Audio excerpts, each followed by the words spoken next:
Assalamualaikum warahmatullahi wabarakatuh. Saya Mukhtar, mahasiswa Unispat, program studi Fakultas Ekonomi dan Ilmu Sosial jurusan Administrasi Negara. Untuk kali ini membuat video tugas ulangan tengah semester pengantar sosiologi hari Ahad tanggal 7 Juni 2020. Soekarno, nama lengkap Insinyur Soekarno, nama panggilan Bung Karno, nama kecil Kusno Susrodiharjo, tempat tanggal lahir Surabaya 6 Juni 1901, agama Islam, tempat tinggal di rumah Hos Dr. Aminoto, nama istri 1 Fatmawati, 2 Hartini, 3 Ratna Sari Dewi. Nama anak dari Fatmawati, Guntur, Megawati, Rahmawati, Sukmawati, Guru. Dari Hartini, Taufan dan Bayu. Dan dari Ratna Sari Dewi, Kartika. Nama orang tua Soekarno, Bapak Raden Sukewi Susrodiharjo dan Ibu Ida Ayu Nyoman Rai. Pendidikan tahun 1911 HIS di Surabaya, tahun 1915 Hoge Burger School HBS, teknisi Hoge School di Bandung, meninggal 21 Juni 1970, dimakamkan di Blitar, Jawa Timur. Pendidikan Insinyur Soekarno. Ayah Soekarno menyekolahkan Soekarno kecil di tempat sang ayah menjadi guru. Tetapi di tahun 1911 ayahnya memindahkan Soekarno ke sekolah ELS yang bertujuan agar nantinya Soekarno bisa mudah masuk ke HBS di Surabaya. Tamat sekolah HBS tahun 1915, Soekarno tinggal di rumah Hos Dr. Aminoto, di mana beliau ini adalah teman dari ayah Soekarno yang juga dikenal sebagai pendiri Serikat Islam. Saat di rumah Hos Dr. Aminoto, Soekarno yang masih muda pun mulai belajar dalam dunia politik. Di sekolahnya HBS, Soekarno pun memperoleh banyak sekali ilmu terkait banyak hal. Setelah menyelesaikan pendidikan di HBS di tahun 1921, kemudian Soekarno pindah ke Bandung lalu tinggal bersama Haji Sanusi, yang kemudian melanjutkan sekolah ke THS di jurusan Teknik Sipil, di mana saat ini menjadi ITB. Lalu kemudian lulus pada tanggal 25 Mei 1926 sehingga mendapatkan gelar insinyur. Soekarno di masa pergerakan nasional. Soekarno memasuki masa pergerakan nasional di mana di tahun 1926 Soekarno muda mendirikan ASD yang ada di Bandung. Ternyata organisasi ini menjadi awal mula berdirinya Partai Nasional Indonesia, di mana Soekarno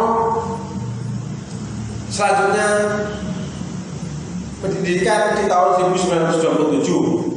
Aktivitas Soekarno di Partai Nasional Indonesia pun menyebabkan ditangkap oleh Belanda pada Desember 1929, lalu memunculkan pledoi fenomenal saat itu, yaitu Indonesia menggugat, beliau menggugatkan dibebaskan pada tanggal 31 Desember 1931. Selanjutnya Soekarno bergabung dengan Partai Indonesia atau Partindo pada Juli 1932, di mana partai ini adalah pecahan dari Partai Nasional Indonesia. Karena aktivitasnya ini, Soekarno pun kembali ditangkap pada tanggal Agustus 1933, lalu diasingkan ke Flores, ND. Pada kondisi ini, Soekarno pun hampir dilupakan para tokoh nasional karena lokasinya yang jauh dan terasing. Meski begitu, semangat Soekarno pun tidak pernah runtuh, meski dalam pengasingan yang bisa tersirat dalam setiap surat ke Ahmad Hasan yang merupakan guru persatuan Indonesia. Dalam masa pengasingan yang dipindahkan ke Provinsi Bengkulu di tahun 1938, Soekarno pun bisa bebas dari penjajahan Jepang di tahun 1940 di masa Perang Revolusi. Menjelang persiapan proklamasi kemerdekaan Republik Indonesia, Soekarno pun mulai mempersiapkan segalanya bersama para tokoh nasional Indonesia. Setelah sudah BPUPKI selesai, terbentuklah panitia kecil yang beranggotakan 8 orang resmi dan panitia kecil yang beranggotakan 9 orang, di mana disebut panitia 9 dan menghasilkan piagam yang dikenal dengan sebutan Piagam Jakarta dan juga PPKI.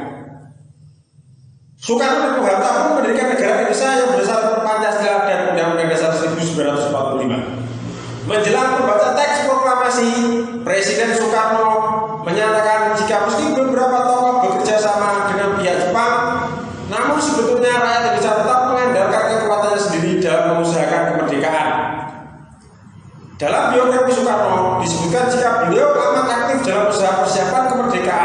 Misalnya dengan merumuskan Pancasila, Undang-Undang Dasar 1945 hingga Dasar Pemerintahan Indonesia, perumusan naskah proklamasi kemerdekaan. Beliau sempat juga dibujuk untuk bisa menyingkir Rengas Dengklok, sehingga ada peristiwa Rengas Dengklok yang selalu disebutkan dalam sejarah bangsa Indonesia. Setelah pertemuannya dengan masyarakat Terauchi di Vietnam, maka terjadi peristiwa Rengas Dengklok di tanggal 16 Agustus 1945, di mana Soekarno dan Muhammad Hatta yang dibujuk pemuda menyingkir ke asrama pasukan peta di Rengas Dengklok. Tokoh pemuda menuju Soekarno dan Hatta di antaranya adalah Sukarni, Wikana, Singgi hingga Khairul Saleh. Pemuda ini menuntut Soekarno dan Hatta untuk bisa segera memproklamasikan kemerdekaan Republik Indonesia lantaran Indonesia sedang dalam kevakuman kekuasaan. Kevakuman kekuasaan ini sebelumnya terjadi lantaran Jepang sudah mengaku menyerah dan pasukan sekutu pun belum tiba. Meski begitu, Soekarno dan Muhammad Hatta tetap menolak karena alasannya masih menunggu kejelasan dari penyerahan Jepang ini. Alasan lain adalah karena Soekarno sedang menunggu tanggal tepat, yaitu 17 Agustus 1945, di mana saat itu sedang bertepatan dengan bulan Ramadan, di mana diyakini sebagai bulan turun wahyu untuk kaum muslimin, yaitu Al-Quran, sehingga proklamasi itu ditetapkan di tanggal 17 Agustus 1945. Selanjutnya di tanggal 18 Agustus 1945, PPKI kemudian mengangkat Presiden dan Wakil Presiden Republik Indonesia yang pertama, yaitu Soekarno dan Muhammad Hatta. Pengangkatan ini kemudian dikukuhkan di tanggal 29 Agustus 1945 oleh KNIP. Soekarno di masa kemerdekaan. Setelah pemerintah Belanda mengakui kedaulatan Indonesia, Presiden Soekarno pun diangkat sebagai Presiden Republik Indonesia Serikat dengan Muhammad Hatta sebagai Perdana Menterinya. Lalu jabatan Presiden Republik Indonesia diberikan kepada Mr. Asad, di mana dikenal sebagai RI Jawa Yogja saat itu. Meski begitu, karena tuntutan Indonesia menjadi yang ingin Indonesia kembali menjadi negara kesatuan, maka 17 Agustus 1950 RS diubah kembali menjadi Republik Indonesia. Dan Soekarno kembali menjadi Presiden Republik Indonesia. Saat itu Indonesia sedang mengalami jatuh bangun kabinet, di mana Presiden Soekarno pernah percaya pada sistem multi partai dan menyebutkan sebagai penyakit kepartean. Selain itu, Presiden Soekarno juga memberikan banyak gagasan di dunia internasional karena keprihatinan dan nasib bangsa di Asia Afrika yang banyak belum merdeka dan belum memiliki hak menentukan nasib sendiri. Hal ini juga menjadikan Presiden Soekarno mempunyai inisiatif mengadakan konferensi Asia Afrika di tahun 1955 di Kota Bandung. Di konferensi tersebut, para pimpinan negara ini kemudian membicarakan berbagai macam persoalan, mulai dari ketimpangan, kekhawatiran, kemunculan perang nuklir, kehadiran badan-badan internasional dalam hal pemecahan konflik, dan banyak lagi menjadi hal yang dibicarakan di sana.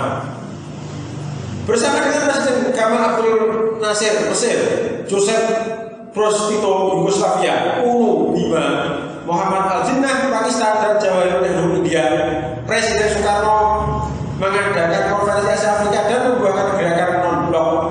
Atas dasarnya ini, banyak negara di kawasan Asia dan Afrika bisa mendapatkan kemerdekaan. Meski begitu, tak sedikit juga yang mengalami konflik panjang lantaran ketidakadilan.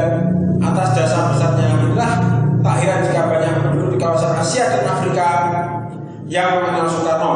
Untuk bisa menjalankan politik bebas aktif di dunia internasional, maka Presiden Soekarno juga berkunjung ke beberapa negara dan bertemu pimpinan negara lain. Masa jatuhnya Presiden Soekarno. Meski banyak sekali jasa dari Presiden Soekarno, namun beliau juga mengalami masa jatuh, di mana dimulai saat beliau berpisah dengan Wakil Presiden Muhammad Hatta di tahun 1956. Karena pengunduran diri Muhammad Hatta dari dunia politik Indonesia, belum lagi dengan banyaknya pemberontakan dari separatis dan terjadi di wilayah Indonesia. Puncak pemberontakan ini pun terjadi dengan adanya gerakan 30 SPKI, di mana menjadikan Presiden Soekarno tidak mampu memenuhi impiannya untuk menjadikan bangsa Indonesia sejahtera dan makmur. Setelah itu Soekarno mengalami pengucilan yang dilakukan oleh Presiden pengganti, yaitu Soeharto. Soekarno yang sudah tua pun kerap sakit dan akhirnya wafat di tanggal 21 Juni 1970 di Jakarta, tepatnya di Wisma Yaso. Jenazah beliau dikuburkan di Blitar dan sampai saat ini menjadi ikon kota Blitar. Penghargaan yang diperoleh Soekarno. Semasa hidup Soekarno memperoleh banyak penghargaan, mulai gelar Doktor Honoris Causa yang terdapat dari 26 universitas dari dalam dan luar negeri. Beliau juga mendapatkan penghargaan berupa bintang kelas 1, yakni The Order of the Supreme Competition yang diberikan Thabo Mbeki, yakni Presiden Afrika Selatan, karena mengembangkan solidaritas secara internasional demi bisa melawan bentuk penindasan dari negara maju. Itulah sekelumit biografi Soekarno yang bisa memproklamakan kebanggaan Indonesia yang bisa dijadikan bahan belajar untuk seluruh rakyat Indonesia atas kegigihan, semangat dan kerjasanya membangun negara Indonesia tercinta. Terima kasih. Wassalamualaikum warahmatullahi wabarakatuh.